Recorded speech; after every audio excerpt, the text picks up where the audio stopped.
Hi there everybody, Peter of England here. It is Friday, it's the 14th of August, and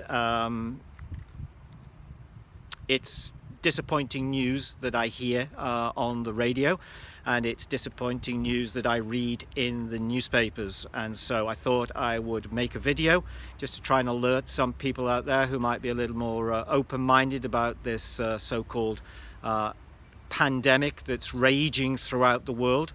The two topics that I have just heard. One, Boris the clone Johnson has just made an announcement that he is extending an olive branch of hope to stimulate certain key industries in the United Kingdom when the UK is at in a point of recession, and these key industries are lifting some of the restrictions on casinos, bowling alleys, nail bars and the such. And in addition to that, though, what he's doing with the carrot and the stick, he's ensuring that if any of you disobey the compulsory wearing of a mask in certain areas, which is probably soon to be in all outdoor areas, even outdoor full stop period, he's raising the fine for that to £3,200. So at a time when people are economically and psychologically repressed, he's coming along and issuing fines that you don't even get for I don't know, driving your car at 160 miles an hour down the motorway. So you have to ask yourself what's going on here. It's not a very good state of affairs, and I think my warning to you is that it's going to be coming your way a little bit worse as the summer unfolds. Now, don't forget, weren't you actually told that this virus is susceptible to hot temperatures, and as the summer progresses, as is typical for flu-related virological infection, that it would actually drop away and it would stop. However, not only has it not stopped, it seems to be getting worse. So what I think is happening here is the global new world order agenda is that they are passing the hat around and keeping everybody on tenterhooks, keeping everybody in the belief that, oh well, it's surging here, it's digressing there. So what we've just heard is that from 4 a.m. on Saturday morning, people travelling back from certain places in Europe, from France, from Monaco, from some islands called the Turks and Caicos Islands and the Andos Islands, and maybe one or two other places. Now, because France, once having the lowest R number, i.e. a fictional number which relates to whether you've got high infection rates of this so-called virus, what we have now is France being put in a tit-for-tat battle on the quarantine list. So that means anybody returning, any Brits returning from France and these other places I've just mentioned, have got to now forcibly quarantine themselves, so they say, for 14 days. Now, the other story, which is a bit of a concern, has just come out on BBC Radio, BBC World Service, and that is concerning the idea of vaccinations, which I'm sure all of you out there are just, you can't wait to receive your first dose administered with some type of vaccination cattle gun, probably by a vet or by someone in the military. Or other members of, let's say, the NHS, which are our caring and beautiful angels of death, that Joseph Mengele, the angel of death himself from the Gestapo concentration camps, would be very happy to have working for him. Because don't forget, what they've done here is they've turned all the medical profession into a Gestapo. A medical Gestapo there shaming you and telling you what needs to be done in the name of white-coated stethoscopic science. And it's all bad science because it doesn't stand up. Everything that you're being told runs well against every piece of virology and good medical science that's been taught and established for the last 50 to 100 years. So what can I say? You think it's not possible? How can such pressure be exerted on the entire profession?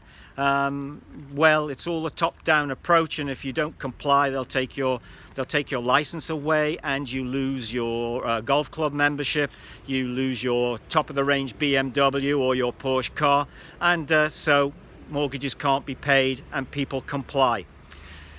So with the vaccination, we just hear on the BBC that Boris Johnson and his government have taken an order, or given an order, to 2 companies, one of them being an expert in vaccination infection, and that is a company called Novavax. They've allowed an order to be placed of 90 million doses. So there's 64 million people in the UK, and probably that means that all of you are going to get more than one each. Now, it also said that normally you would receive 2 doses of a vaccine, usually a primer and then a booster, but in this case they are making allowance for 5 doses.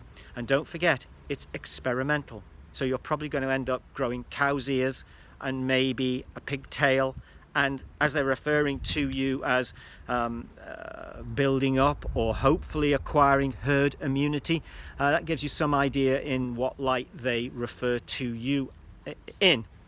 So this is not really going to end too well, I don't think. They're pulling the drawstrings on the fish trap more and more. I think probably you should also be aware that the wearing of this mask is also symbolic.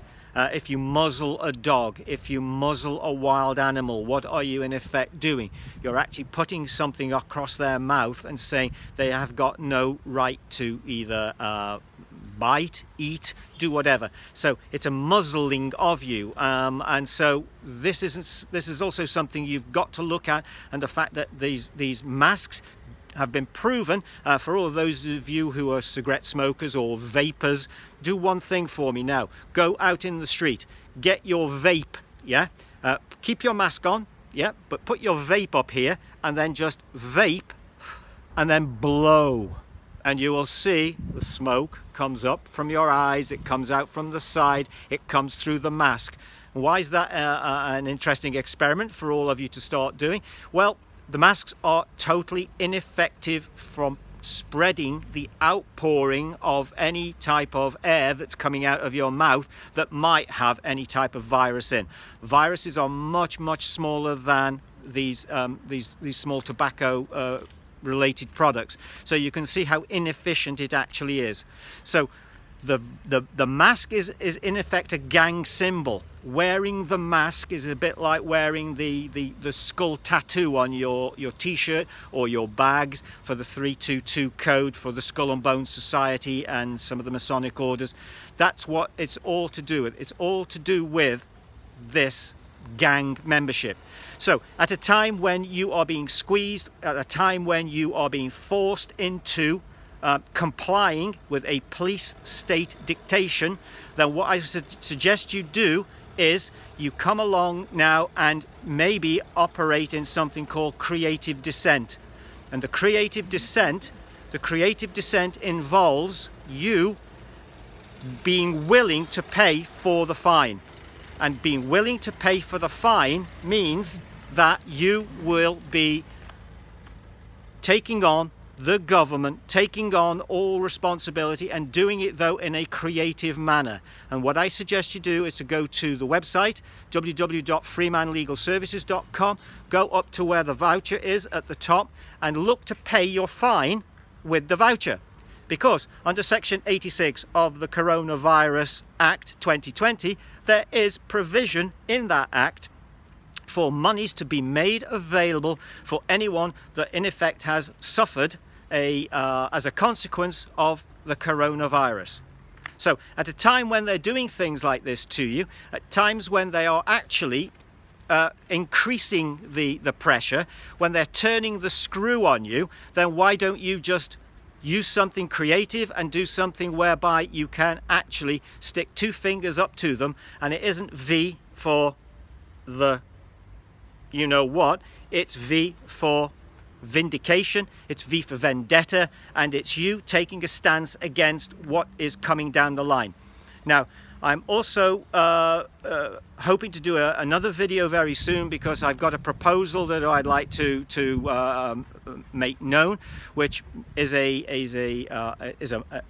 an activity that I'd like you to all get involved in if you can, but that's for another video for now. So please start thinking, start using your head, start being a little bit more aware.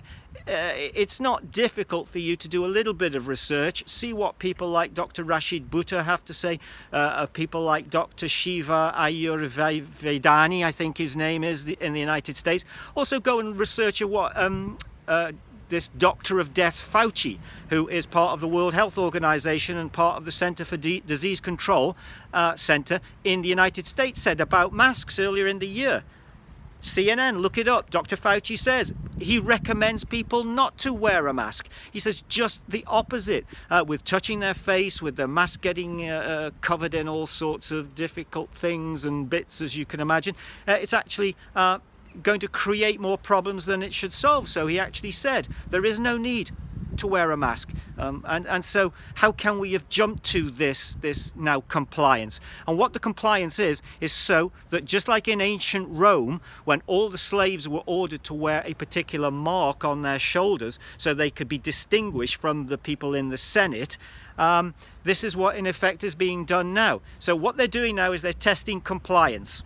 They're shock testing the system. They're trying to see how many of you are compliant and to what degree that they can push and shove you and control you. And I think, to be quite honest, what they did initially was the greatest part of their exercise, their protocol, which they are preparing for the flu season when it arrives, probably by, let's say, end of September or October. So once that comes, then everybody is going to be put into even more a difficult situation than they are now, because people will actually then start to look at like they've got symptoms. So now is the time to do something, and it may seem that you can't do too much, but what you can do is all come together and just refuse to put that mask on. Don't wear it. What are they going to do? Yeah. The problem is, if one of you gets pulled to one side for not wearing it, that's a problem. But if there are so many people spontaneously deciding not to wear it, what can they do? Also, what I would also like to suggest to you, and I will be coming to try and organize some of this with you very, very soon, is look at the scenario where you have the flash mob. Yeah, creative dissent, flash mob. So get 4 or 5 of you, 6 of you, or 10 of you. Students, why don't you do it? You go into Morrison's, you go into Asda, you go into Tesco, you go to your local pub or restaurant, and you just take the mask off. Or one of you takes it off, the security guy comes over and tries to tell you to put it back on. Then the next one takes it off. Then the next one takes it off. Then the next one. You don't even have to do the shopping or whatever you think you're doing there at the time, but do something like that. If there are 10 of you and a policeman comes up and says something to you to the effect that you've got to put the mask on or else I'm going to fine you, well, okay, take me to the station. Don't give your name, don't give your details, don't give anything. You could tie them up. Don't forget, there's only around about 65,000 constabularies, 65,000 constables in the whole of the United Kingdom. There's 64 million of you, they're in a hopeless task. So circulate the video, press the button for subscribe and like, pass it on to as many people as you can. I estimate this probably will stay online between 48 and 72 hours before the AI algorithm picks it up and just decides to take it down. So please download it, share it with whoever you can. And let's get together. We need to get these video numbers up. We need to get people, as I say, involved in creative dissent, because what's happening to you now is you're being fed nothing but a scenario of fear.